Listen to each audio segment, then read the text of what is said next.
very surreal getting to get some time with Thank you, brother. So Thank you. I interviewed Tyler yesterday, Yes. and we talked a ton about everything related to the growth of VeeFriends, collectibles, everything in that side of things. Yes. I love what you've been talking lately on the vintage side, like the Yes. growth of vintage. Everything related to my brand is vintage. Nice. So what about the rise of vintage right now has your attention so much? Because you're talking a lot about it. As a sports card collector, Yeah. if you look back at my content in 2018, I was all about vintage. I've collected cards my whole life. And if you look back at what happened in the 90s when I was really into it, if you fast forward 15 years later, it was vintage that was the play, not modern. Yeah. So when I got back into it again, heavily in the 20-teens, I wanted to focus on vintage. So it was more Jerry West, Wilt Chamberlain, Oscar Robertson, more so than Zion Williamson or R.J. Barrett. When I got into fictional character collecting, it wasn't buying the new Topps Chrome, which is amazing, Disney, Marvel.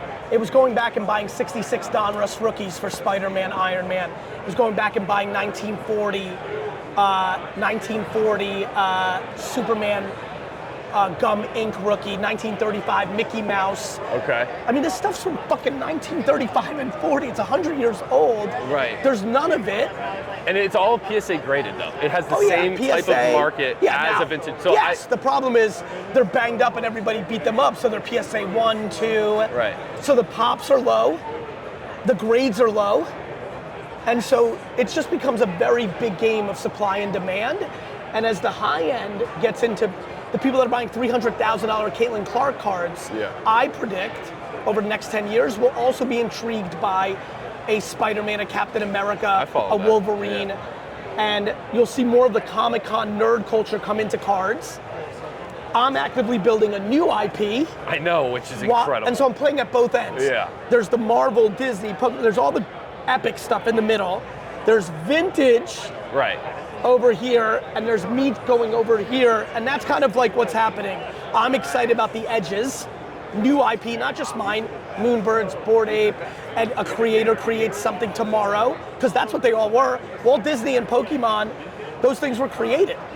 There was a day when Pokemon was in 1997. There are all these characters I'm looking at. That's I want this to be, I'm hoping we're standing in Pokemon 1997, 8, 9. But as a collector and giving, things for people to explore, the old, a Kermit the Frog rookie, a Scooby-Doo rookie, Fred Flintstone, Tom and Jerry, 60s, 70s, 80s, when there's Bugs Bunny. These are very iconic characters. You see people now buying the new stuff. I think the vintage is where the opportunity is. I know you have some of it on display, and we're going to go and take a look at some of that. especially over in the corner. If I wanted to ask you, because I deal in like very high-end vintage baseball primarily. Okay. I will help investors allocate, like, let's call it anywhere from 1 to 10 million in high-end stuff. Mantle. Yes. I've sold a couple of mantles. Jackie 48s. Yep. So I'm literally talking to those people right now. I bought 7, 8 years ago 50 Jackie Robinson 48 leaf. 50 of them. In what grade? From 1 to 8. So, wow, Okay? We obviously now know what has happened. You can go to Card Ladder right now and see. You've done very well. I've done well. I assure you. The only thing I see right now that can do that is vintage fictional. 1940 Superman, 35 Mickey Mouse, 66 Spider-Man. And with fictional, even the 80s are kind of, low pop. Wolverine's sticker rookie from 1980. It's crazy, I'm getting older. That's still fucking 45 years ago.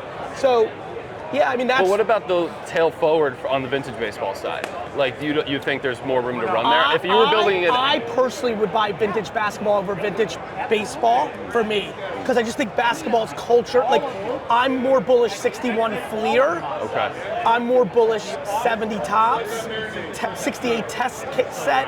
But again, we've got to eradicate this. People yucking other people's yums. Yeah, no, I like it. I like the take. I'm hyped that people love, like, I might want to buy Oscar Robertson, but if you want to buy Clemente's rookie, or Maze's rookie, or Ty Cobb, Mazel Tov, like, yes. Yeah. Like, it's and culture, not or. Yeah. But me, from an investment standpoint, see more in basketball and soccer just because of trajectory. Sure. Than in baseball I look at the new breed of collectors. They'll buy 90s inserts. They'll buy high-end stuff. When they get into baseball, they'll buy Mantle. They'll buy Jackie. Yeah. But they stop. The new breed stops pretty quickly.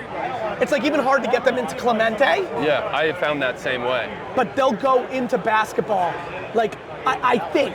And then more importantly, because this is the video I want to play in 7 years. Yeah. They're gonna go into Superman, Mickey. Like, it's crazy. I'm talking to all these people too. I'm like being like, oh, what about Oscar? Or what about Clemente? Or what about Gordy Howe, right? Or what about Unitas? Yeah. And then I go, but what about Superman? Like, oh, what about Superman? I'm talking about day one guys. Yeah. So I don't know, I'm very bullish fictional vintage cards. I think they're gonna have a massive opportunity. As culturally, we all get more into cards being more of a mainstream thing, because I think of a massive push from guys like Michael Rubin, yourself, who are talking about it in such a, it's in a cool. business way. Yes, there's a business, there's an investment lens, but it's a cool part of culture now to get to do it.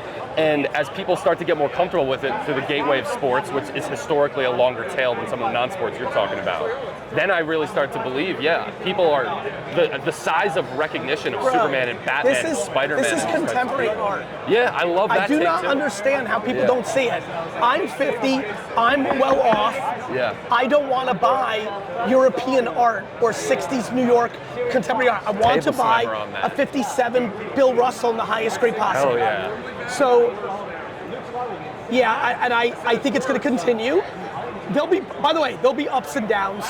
But you guys know, anybody watching this conversation, you know vintage doesn't go down like that. No. Jackson Dart goes down.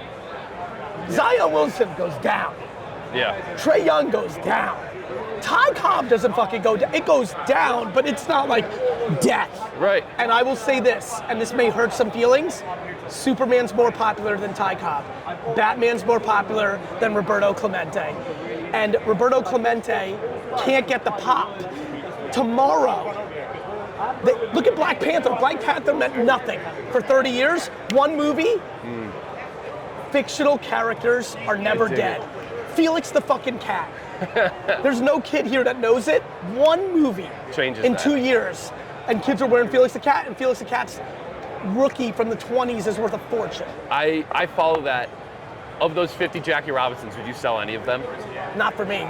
You won't sell any. I actually personally, why I bought them, I felt 8 years ago, and I think people probably agree with this, I thought it was the underpriced top 10 card of the everything. How about the 49 Bowman Jackie? Thoughts on that?